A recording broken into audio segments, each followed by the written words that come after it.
Kevin Clark. And I'm Karen Duncan, and jambalaya does not have to suck. Today on Wine, Dine and Second Line.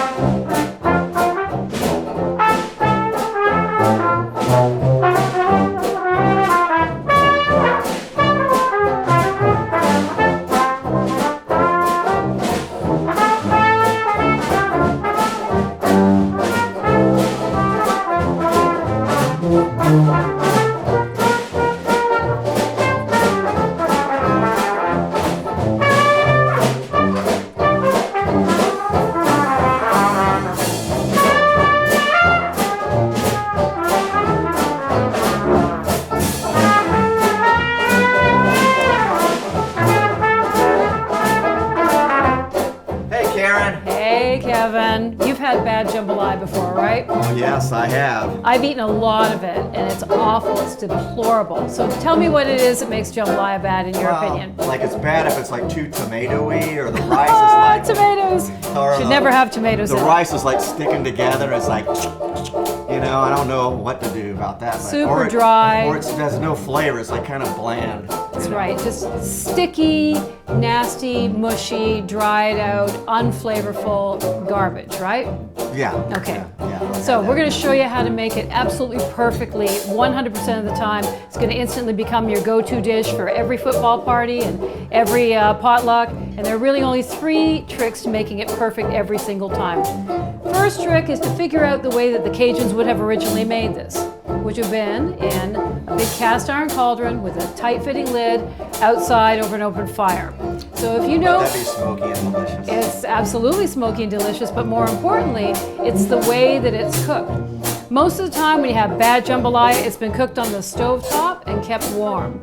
So if you know the way that rice works, by the time you've taken 2 or 3 bowls out of the top, everything underneath that is overcooked and sticky and disgusting, okay? So if you think about the way that the Cajuns would have made this, surround heat is what you get from cast iron. So that's going to behave a whole lot more like an oven. So the first thing, and you can't really control an outdoor fire, right? So you that's cannot. That's why you're doing it in the oven, I guess. So it's surrounded. It's about the heat coming from all sides as directions. opposed to just from the bottom. Because if you're cooking, especially rice, just from the bottom, the stuff on top is not going to be as cooked as the stuff on the bottom. And by the time the stuff on the top is cooked, everything underneath it is nasty, okay?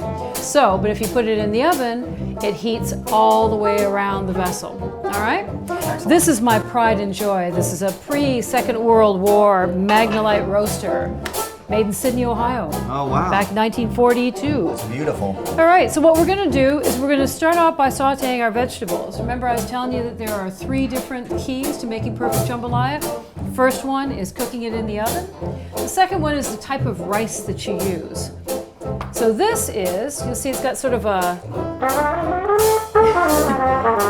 it's a little rice music for us. So this is actually what's called parboiled or polished or steam table rice. I don't know why they call it parboiled rice. This has never been parboiled. This is not converted rice. It's not instant rice. It's never been cooked before. All it is just long grain Louisiana rice that's had the outer layer of starch polished off of it. You can make this yourself, by the way. If you have a particular rice that you like, put it in a sieve, run cool water over it, and get your hand in there. Like regular rice, just take regular rice. Regular rice, yeah. And you just want to scrub the outer layer of starch off it until what's draining from the rice is perfectly clear. Then lay it out on some parchment and let it dry. That's what this is. Oh, wow. Okay. Yeah, I thought it was like some special technology there, but... No special technology. And you can buy it. It says parboiled. It says parboiled or steam table or polished rice. Polished rice. I haven't heard that term before, but yeah. Okay. Yeah, the Hong Kong market, you'll see it that way. Okay. All right. Cool. This is a dish that comes together really quickly. What we're going to do is we're going to brown off our proteins, then we're going to deglaze our pot with the vegetables, we're going to get our seasoning in, we're going to get our rice in, we're going to get our stock in, we're going to taste it, get it in the oven, that's it. So totally quick and easy.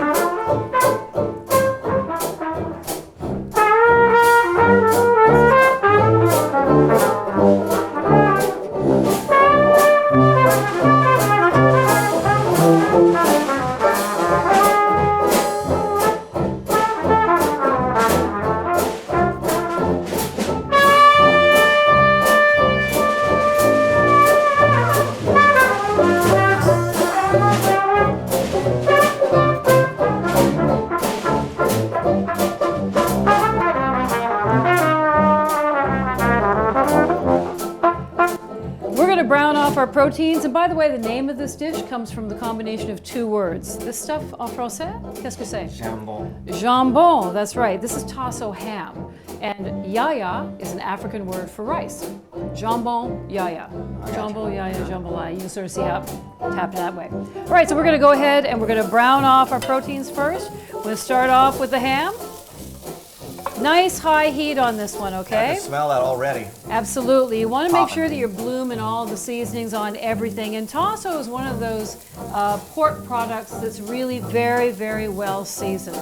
Nothing is subtle in Louisiana. We really want our flavors coming out of our food with lots of seasoning. All right? A little bit of browning here. We're going to throw in, this is andouille sausage. Right, that's a little spicier. It's spicy as well. And when we're browning off more than one protein at a time, we always want to make certain that we start with the driest one first. Okay. All right? Don't throw it all in there at once. Don't throw it all in there at once. If you got one that's got lots of moisture in it, then nothing's going to brown at all. So in this order is probably ideal. The tasso. Exactly. then Tasso the andouille. first, then the andouille sausage, and last we want to put in our chicken. Because sometimes chicken, and we're using chicken thighs today, that's right, because you always want to use thighs for these high heat dishes. Save your chicken breast for the grill. Yeah.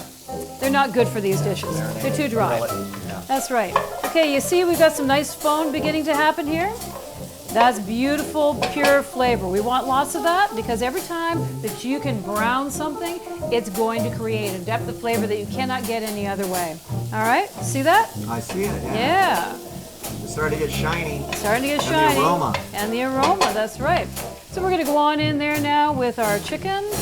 I can already see that there's a little bit of moisture in this chicken. So we're just going to try and keep that in the bowl. There we go. Just spread that out a little bit and let it brown too.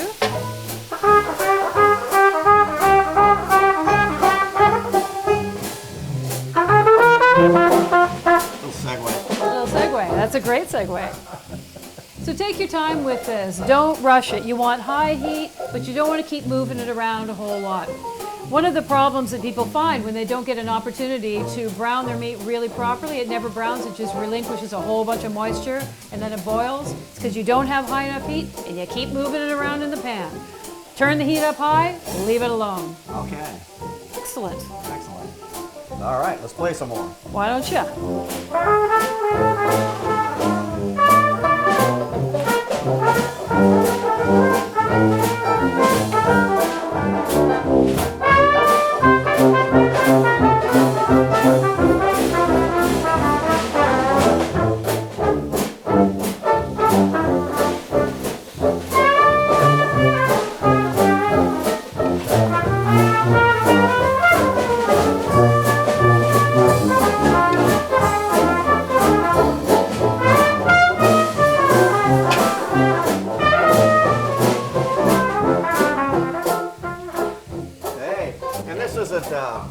This is an olive oil. This is vegetable oil, right? It's vegetable oil. You know, the truth is that there's going to be so much going on in this dish that the subtle differences between vegetable oil and olive oil are going to be lost on us. So save your expensive olive oil for when it's the star of the show. Like if you're making a lovely vinaigrette or you want to finish a dish with it. Right, because everybody's trending towards olive oil for everything, you know. Well, and that's fine. That's lovely. But, you know, in this particular dish, you don't really need that level. If that's all that you use, then that's perfectly fine. But you don't need it in this dish. Okay. All right? Cool.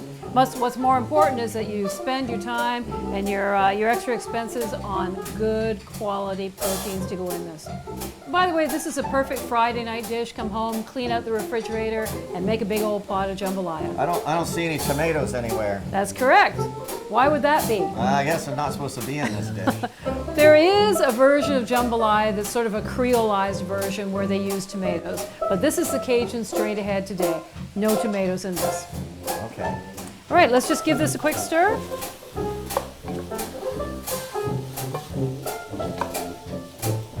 All right, so we got that browning off. What we're going to do is we're going to add some of our vegetables now, and we're going to sweat them off. And you cut these fine and also coarse. I remember you mentioned Yeah, that in we an talked earlier about that in episode. an earlier episode about cutting them, some of them very fine and some of Yeah, you them, can see, you know. yeah, some of them that one's coarser. pretty. Pretty little. That's big, and then you can see you the two differences, you know? That's right.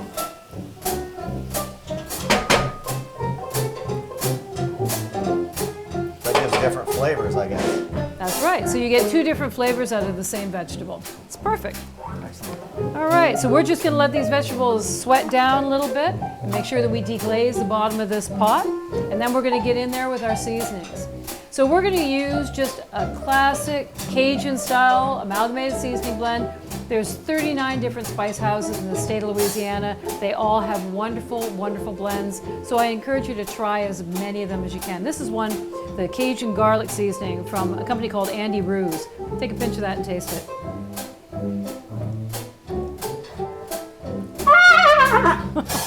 That's right, that's what you want. Lots of good flavor, but make sure that it's low in salt, okay? All right, so we're gonna go on in with a fair bit of this, and all of our garlic. And you ever buy the garlic that's already pre-cut? Or you cut your own? Oh, Kevin. No? Let's talk for a second about garlic, okay? So, never ever buy the pre-cut garlic. Why? Why shouldn't I buy it? If you look in the label, it's going to say citric acid. Oh, Citric yeah. acid is basically vinegar or lemon juice, but it's an acid that's mostly going to leach a lot of the garlic flavor out of your garlic. That's why you have to use so much more of it in order to get that garlic flavor. Also, it's going to have like a sort of a vinegary or lemony aftertaste to it, which if that's not part of the dish that you're preparing, you don't want that in there. And it can curdle cream sauces like crazy, okay? You're making a nice linguine, throw a little garlic into it, and suddenly your sauce is all broken. Oh, wow. That's a bad date night, All Kevin. right, so Yeah, that's right. not a good idea. That's a bad, your wife's not going to be happy with Yeah, that. and you're using all fresh ingredients. If they can't find this where the viewer is, They can't find, where would they be? I don't in know. Space? Maybe in like northern Canada. You know, They have these vegetables in northern they Canada grow them, too. they farm them or something, or I like think put they them might even indoor, like an import indoor them. thing. Yeah, if you're up in Moose Jaw, Moose Jaw. That's a funny name, isn't it? that's a good name. I've been there. Have you been there? Yeah, I've been to Moose Jaw. You ever been to Tickfaw? I have been to Tickfaw. Okay. Yeah. That's two extremes right There's there. some extremes. That's right. That's not there. That's great. Okay, so we've got all of our seasoning in there. You can smell them in the air. That tells me that they have bloomed nicely. Remember, whenever you're adding seasoning to something, make sure you get it in there before you add the stock, and make sure that you let it bloom so that you smell it in the air. That tells us that all those little microscopic droplets of oil that contain all the flavor from the herbs and spices have actually melded into the dish. Okay? And the stock is like a chicken stock, or Yeah, so we're actually going to be talking about the stock here. This is the stock we're going to use, but first, before we do that, this is an important step. And it doesn't seem like it's very important, but we want to get our rice in now, okay? All of that rice. We're going to turn the heat off, and it's very, very important that we keep this dish very low starch. So what we want to do is we want to make sure that every grain of rice is surrounded with some of the mixture that we have in this pot. So you get a little bit of a little slick of oil around every grain, so that no two grains stick together, create starch, which is going to create friction, which is going to create starch, right? Right, okay, Low gotcha. starch in this. That'll keep it from sticking together. That's correct. When we finish this dish, we want to see every grain of rice completely independently of each other. It shouldn't be dry, it shouldn't be wet, it should be perfect. Okay? That's something to look forward to. It is. All right, so that's our rice. Can you use different stocks? Will that mess You it up, can like use- a pork you stock? can use or like any a- kind of a stock fish you stock like. wouldn't work, right? Of course. Fish stock is too delicate. And do remember that this is a dish that's not delicate at all. Right, okay? right. So we've got 2 cups. This is a 2-cup measure, 2 cups of rice. So we want to go in with 4 cups of stock. I'm using demi-glaze here.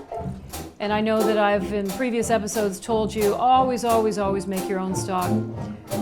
We make demi-glaze. Y'all are not going to make demi-glaze. It takes like 3 days. It stinks up your kitchen. Yeah, so demi-glaze is what's different? It's intensified beef stock. I have found a product in most grocery stores that's basically demi-glaze. It's in a little jar. It's a paste, basically. It's called Better Than Bouillon. I don't know if I'm allowed to say, Oh, yeah, the brand yeah, here, I've but seen that, yeah. there you go. Yeah, so the roast beef one is basically demi-glaze. All right. So You boil that down. Is it just the bones and some of So the you meat roast, debris? Or yeah, is there any you onions roast or- the bones. or No, you- no any- other vegetables. You roast no the other bones vegetables. down, No thyme or anything. and that's it. All right, remember I said that there are 3 tricks to making perfect jambalaya. Right. First one, bake it in the oven. Second one, use like the low starch rice, the parboiled rice. Right. The third one is to make sure that you taste this before you put it in the oven, because we have one opportunity to taste this and make sure that the seasoning is correct.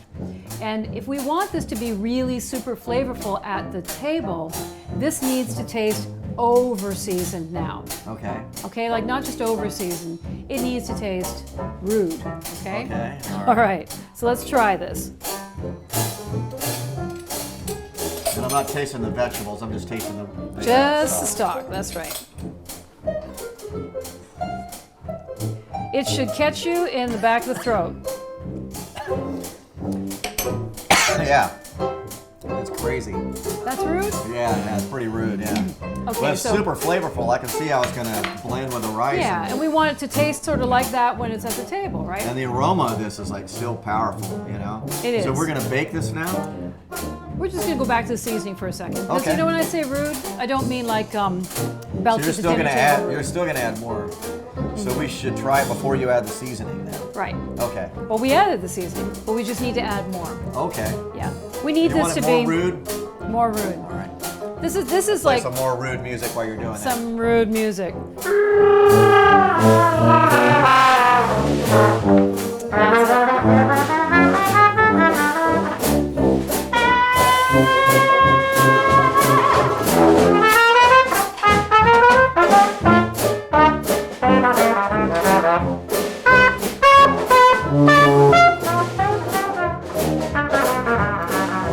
All right, taste it again.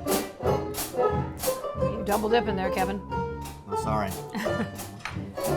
Should be the difference between belch at the dinner table rude and flip you off on the highway rude. Oh wow, yeah, Okay. it's toward the ladder. Toward the latter, that's right.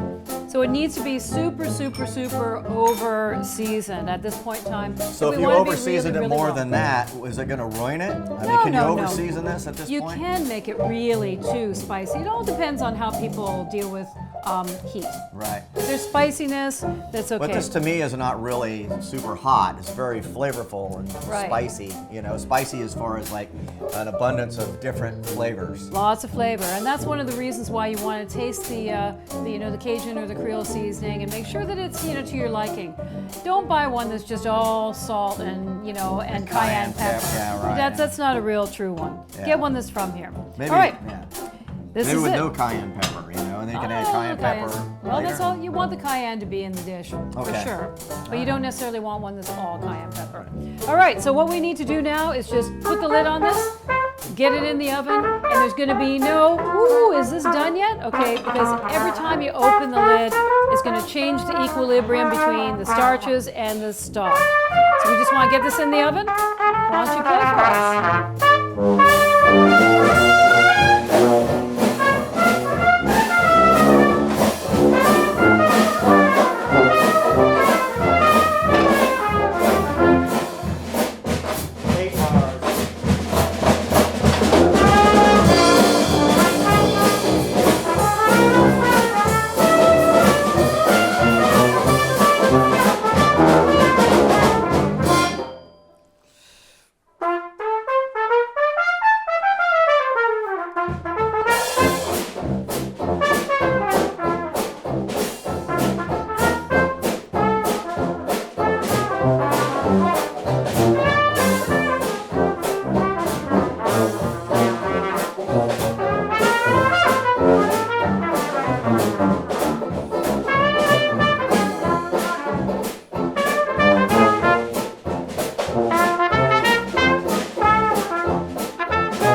There you go. Hey, Karen. Hey, so here we are with our jambalaya. You will Oh, it see. looks delicious. See, it looks like in the pot. It's not wet. It's not dry. Oh, It's look at it. perfectly put Everything's together. separated. That's right. very Okay. So here's what you want to do. You want to take a taste of that. Let's see if I can And get everything in here. one of the things that is true about jambalaya is that there's a lot going on in that plate. lots of different meats, lots of different seasonings. It's got lots of good flavor. So when it comes to pairing wine with that, we want to make sure that we're not competing with it. All right? A mistake that many people make is to try and pull out different flavors from the wine or from the dish, or to try and compete with it. And they'll go something high acidity like a Sauvignon Blanc. So take a taste of that.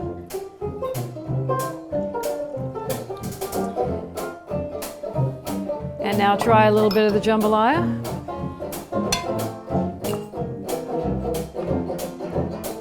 Fights, right? The acidity in the wine. It's too much. And you don't have any shrimp in this. Sometimes people put shrimp in jambalaya, or crab or something, right? Yeah, I've got some shrimp, but I know that you're allergic to that, so we won't be doing that. All right, so. Thank you. You're right. Don't want that. So we're gonna get rid of that. All right. Another mistake that people frequently make with these big mouth spicy dishes is to try and go sweet or off dry. Something like, and I see this all the time, especially down here in Louisiana. This is white Zinfandel, which is a misnomer because it's neither white nor Zinfandel. Yeah, it's kind of rosé. It's sort of pink party wine, right? Sweeter. Yeah, it's kind of champagne-y without the bubbles. Right? That's right. Now try some jambalaya. It just falls flat. All right, absolutely. So we don't want that either. But you can go rosé. And now this is from Bordeaux, and it's reasonably priced too. Right. Everybody thinks that French wine is always expensive, but you want something that's dry. Something that's dry and has a nice balance to it. The most important thing when it comes to trying to pair something with a big, complex dish like a jambalaya is to make sure that the wine is going to play a supporting role. Right. It's not going to try and compete for the top billing, okay? So try a little of that and then the jambalaya.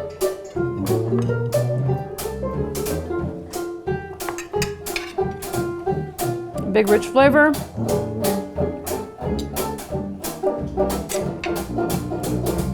Huge. Perfect. Massive difference. Big difference, right? Big difference. So yeah. never be scared to use a rosé. And Bordeaux Make sure from it's a France. dry Is that do they make Bordeaux anywhere else other than there? No, or just in Bordeaux, they France. They haven't imported the grapes to California and do Well, they some kind have, of Bordeaux. but California. if they have Bordeaux blend grapes in California, they call that, I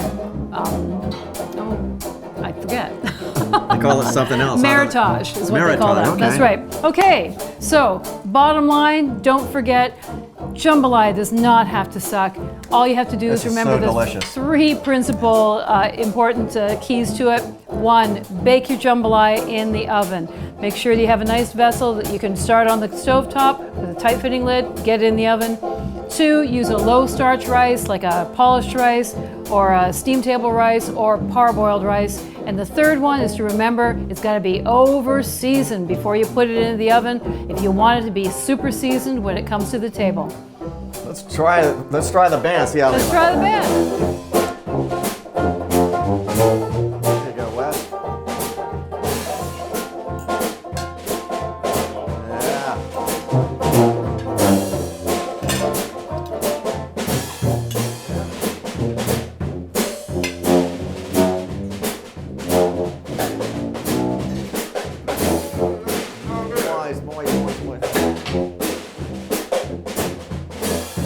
Go ahead, Mark.